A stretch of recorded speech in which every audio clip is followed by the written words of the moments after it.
Hey guys, how y'all doing? Hope y'all having a beautiful, beautiful, beautiful day. Hey, listen, somebody asked me, how do you know when a man is gonna stay with you?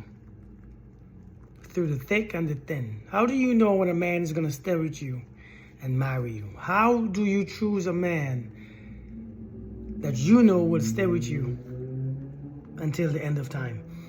And you know what though? That's a good question. That's a great question. But let me say this. In all reality, you never know. No matter how safe you try to be, just like how do I know that a woman is going to stay with me forever? I never know. I don't know what happens. We can't try to figure out what happens. I think many of us are stuck in a limbo because we're trying to figure out a way how to choose somebody that will stay forever, who won't screw up, who won't do this, who won't do that, and we are trying so hard, and we don't realize that life is all a risk, and anything that's worth having, or that's worth having, is all about taking a risk. Everything, whether you're wealthy or whether you want the position or college or school, is all a risk. When it comes to relationship, it's a risk because you never know. I don't care how. Listen, I don't care who you pick.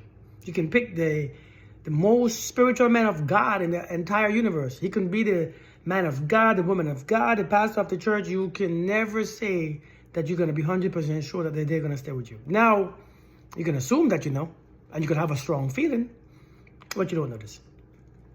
It's not about that. See, many people want to know before they do it. You can't understand the journey before you start it. You can't know the journey before you start the journey. Many of us are waiting to start the journey because we're trying to figure it out. When it comes to relationship, there's an unknown factor. No matter what you think that you know about this person, you don't. This person is there. Yeah, you know their habits. Yeah, you know what they like and what they don't like. Or what you think they like and what they don't like. What they want, what they don't want. You know their behaviors somewhat. But the one thing that you never know is how can things happen in their life that's going to affect those behaviors. Somebody could die. Somebody could this. Somebody could that. You don't know what's going to happen. And life is a mystery. Stop trying to figure it out. Stop trying to figure out. Your part is to do what you want to do. Listen, don't try to. We'll be trying to make the best decision ever so that the misery stays down within us. Life is about being happy. It's about being at peace. Whether you have something or don't have it. Whether you have someone or you don't. And I think many of us, we are trying to, this is supposed to be forever. This is supposed to be forever. Listen, you're not forever either. We're going to stop with the idea. It's all about risk. Listen, you know, many of us will stay poor because we don't want to do the risk of investing. We don't want to, contribute to investing and stocks and all that stuff. So we don't want to take a risk. So we stay poor in the same situation. When it comes to marriage and relationships, it's a risk. But guess what? The ones who are willing to play is the ones who get all the fun. And sometimes the fun ends. And then it starts a different fun. That's all it's about. How do you know who's going to stay and who's going to go? You don't know. Now, I would say some of the safest things to do to up your odds is this. Find somebody who wants to invest in the things that you want to invest in. See, when two people invest in something, it's harder for it to go. For them to just go. What I mean is this. If you have a person in your life, and both of you invested in houses or properties or materials or a marriage or in kids, it would be a little bit more hard. Not saying that they won't leave, but it would be, people would think twice. You know what, let me not. You know what, I'm good here. I have a family, I have, money here, money there. I got things there, I got family there. I got my beautiful in-laws, my beautiful external family. So then the more you invest is the more you actually get in the end. Now, the problem is many of us don't have any investments because we are in our 50s and 60s and 40s. We already start out by ourselves. We already have everything by ourselves. We meet somebody. There's no growing together. We just separate. We keep everything separate. So therefore, at any given moment, we both can say deuces. I'm done. I don't feel like messing with you. I don't feel like playing this game. I don't feel like taking it down because we have nothing together. See, when you grow together and you invest together, it's harder to leave. Because nobody wants to leave all the stuff that they put investment in. It's like me leaving my account of $1 million. It's like, I'm done with this bank. No, it's not that easy. You have ties to the bank. You have ties to that person because that's what you do.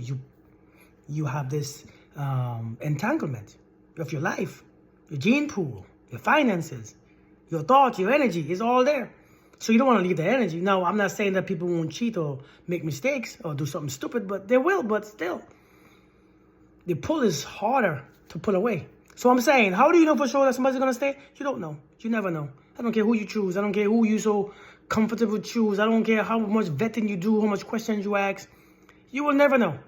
Some people, the reason why they stay is because they wanted to stay. They want the long term because they know in the beginning it's going to be some crap. It's going to be some issues. There's going to be some insecurities there. It's going to be some questions. It's going to be some hard times. And they choose to stay because it's what they want. It's like a career. You stay because your boss pissed you off. See, we don't even want to put that type of energy in our relationship. We think it's supposed to we're supposed to reap the benefits of the good, beautiful marriage without the struggle in the beginning. In school, we struggle. But we have a degree. And even when you go to your job, you struggle. You struggle the first few years. You got boss issues, you have this issues and that issues, and you stick around because that's what you want. But when it comes to relationship, everybody think that there's so much people out there to be with that I don't have to stay here. We think that there's so much options. There's so many options to choose from, and the truth is there's really not. Ain't really that much people out there. Social media glamorize these people like it's so much people. It's not true. Don't believe the hype.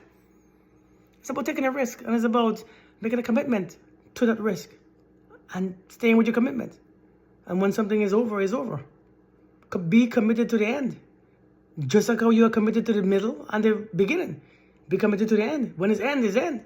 If we can live life that free, if we can understand that sometimes some things end, if we can understand that sometimes we don't have a question, the answer to all those things, we're going to be perfectly fine. But the only thing is, at the end of everything, we want to suffer. We just want to suffer because we are victims in our minds. Everything, oh, it's over. Oh, let me cry. Oh, it's over. Let me think I need healing. Oh, it's over. It's hard. We think that we're victims for everything. Everything happens. I'm a victim. I'm a this. I'm a that. I'm this. I'm sick. I can't. It's just, we are some weak species, man. The weakest species that we ever existed. The most unconscious species. Everything is against us. That's why it's so hard. That's why we got to vet and try and to be perfect and make the perfect decision. In our reality, there's many cultures who don't even date in the beginning. They just pick somebody and make a commitment to stay. But we can't do it because, there's too many options. Like I keep telling you, the options about the story about the options. It's too much options out there, man. But how do you know if somebody's going to stay? Until you don't. You choose somebody and see if they stay. But you have to be there. You have to invest in yourself too. The more you invest in yourself, is the more the person want to stay. I'm talking about listen, I know you are quick to say the narcissist. I'm talking about regular people. Because everybody's a narcissist. I don't know where you are. You all always come up with the exceptions. And the narcissist though, them toxic people. The more you invest in yourself, is the more people want to stay. Because when you invest in yourself, you get to feel comfortable in yourself, in your own skin. You get to feel good in your own self. You get to start loving your own self. You get to be, your self-esteem grows, the way how you glow is amazing. And therefore, you create a space where people can feel comfortable around you. Your energy is beautiful. When you can do that, people will want to stay. Again, is it mean that somebody will want to stay forever? No. But we have to change our minds too. We got to put in our minds what we want to see. Every day, you wake up with a, I'm in a relationship. I'm in a marriage, but you know what I do still? I still manifest the experience. I have to. Every day. It's like praying. I see myself in a good relationship. I see myself in a good marriage. I see myself peaceful. I see myself every day. It doesn't stop because you get in a relationship. It doesn't stop because you marry. It doesn't stop because you find someone. You have to keep seeing how your life is gonna be and play out. You gotta keep seeing how your life is gonna play out every day. Even though I already have the woman that I want, I still come to a place and be grateful and see myself in it and see myself happy and see her happy and see my family just beautiful and see my family, listen, I see all those things on a regular basis. So that's why it becomes easier and easier because the vision. See, my people perish for the lack of vision. You have to have a vision there still, no matter if you have something or not already. No matter if you have it, no matter if you already have it. And when you understand that part, listen, it makes sense. That's a lesson for many of you. That you all don't even think that you all need. But how do you know? You don't know. But you trust that if it does go left, if it does go right, if it does end, you're going to be perfectly fine. That's where the trust comes in. No matter what happens, you are perfectly fine. You didn't waste your time. You enjoyed it.